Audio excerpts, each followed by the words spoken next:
Comrades, the outgoing year will go down in history as a year of a definite change in the tension which has characterized the international situation in recent times. No little credit for this must be put down to the efforts of the Soviet Union to guarantee peace and security of nations, to strengthen confidence, and to promote cultural intercourse between countries regardless of their social and political systems. A big contribution to the promotion of peace was undoubtedly the development of friendship and cooperation between the Soviet Union and India. This visit was a graphic manifestation of the peaceful foreign policy of the Soviet Union and a fitting conclusion rich in important international events. The immediate result of our visit to India was to strengthen and broaden the relations of friendship between the two countries and to bring the Soviet people into closer contact with the people of India. But its importance is not confined to this. The visit acquired tremendous international significance primarily because it reaffirmed the correctness of the basic principles of Soviet foreign policy. It demonstrated clearly and convincingly that this principle is a reliable basis for strengthening world peace and security and for promoting confidence among states. We know that the Asian countries, whose inhabitants constitute more than half the population in the globe, are becoming an increasingly important factor in the international affairs of our time.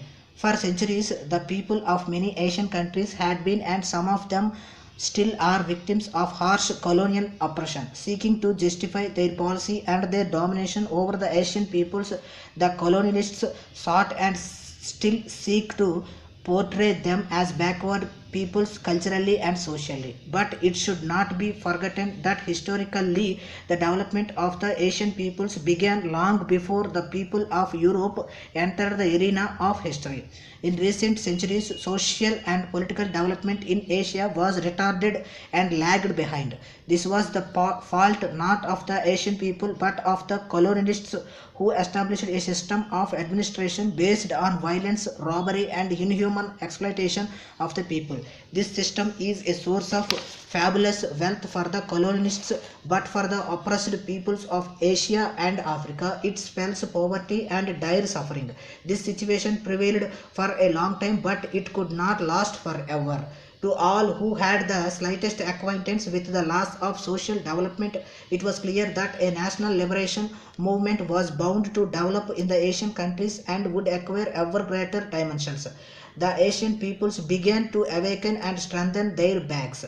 This great awakening was stimulated by the Great October Revolution in our country and by the weakening of the colonial powers as a result of the two world wars. Speaking to the countries of East, our great teacher Lenin said that the masses of these countries would inevitably rise to put an end to their unequal position and become independent builders of a new life. A time would come when Asia's millions would become an active factor in world history and take part in shaping the destiny of mankind. Today, we see that the colonial system in crumbling in Asia and throughout the East. The great Chinese people are stepping out along the broad highway of national regeneration and independence, building a socialistic society of their country.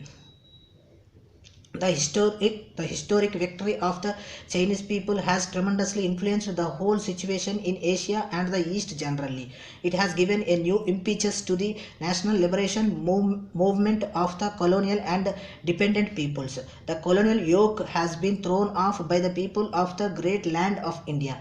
Inspired by the urge to revive and regenerate their countries, these people have now entered the period of independence, economic and political development. Having thrown off the colonial yoke and regained their independence, the Indian people, guided by their government, proceeded to the economic development of their country. The first achievements have been registered in this direction. In our conversation with Prime Minister Mr. Nehru and other Indian statesmen, we exchanged views both on questions relating to the further extension of friendly cooperation between the two countries on major international problems. These talks resulted in the joint Soviet-Indo Declaration. In this historic document, the two governments reaffirmed their adherence to the principles of respect for each other's territorial integrity and sovereignty, non-aggression and non-interference in each other's internal affairs. The Soviet government considers that the adoption of these principles by other countries would contribute to further relaxation of international tension and the establishment of the necessary confidence among the nations. The Soviet and Indian governments condemned the present arms drive, which is assuming increasingly dangerous dimensions, and unanimously called for its termination and for relieving the nations of the heavy burden of military expenditure. Fully cognizant of the danger of a situation in which atomic and hydrogen weapons are being systematically and continuously accumulated, the two governments pronounced in favor of unconditional prohibition of these weapons, of freeing mankind from the fear of atomic war and the incalculable destruction of property and life it would involve. The Soviet Union has always advocated the termination of the arms drive and the conclusion of an international agreement prohibiting atomic and hydrogen weapons and other weapons of mass destruction. It includes guided missiles, which have come intercontinental weapons. In implementation of the Soviet Union proposal on reduction of conventional armaments and prohibition of atomic weapons would be a sustainable contribution to the cause of peace. We are glad that in this noble cause the Indian government takes a stand which is similar to ours. The strengthening of political and economic relations between the Soviet Union and India can be supplemented by the development of cultural intercourse.